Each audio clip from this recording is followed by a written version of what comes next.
अस्सलामुअलैकुम दोस्तों, मैं आइन हूँ। आइए मेरी कहानी सुने। एक दिन छोटी सी बच्ची एनी अपने घर के बाहर बैठी थी। अचानक एक बड़ा सा उकाब उड़ता हुआ आया। एनी ने कहा, वाह उकाब।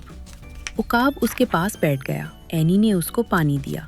उकाब ने पानी पिया, अपने बड़े पर खोले और दूर इमारत पर जा बैठा। मुझे उम्मीद है कि आपको मेरी कहानी पसंद आई होगी। अलविदा दोस्तों, अगली बार मिलते हैं। सलामुअलैकुम दोस्तों, मैं गईन हूँ। आइए मेरी कहानी सुने। छोटा सा लड़का गाजी खेल रहा था। अचानक उसे गार के पास एक छोटा गुब्बारा नजर आया।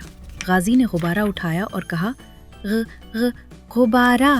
फिर एक छोटा कबूतर आया। गाजी ने उसको गल्ला डाल दिया। कबूतर ने गल्ला खाया, खुश होकर उड़ गया। मुझे उम्मीद है कि आपको मेरी कहानी पसंद आई होगी। अलविदा दोस्तों, अगली बार मिलते हैं।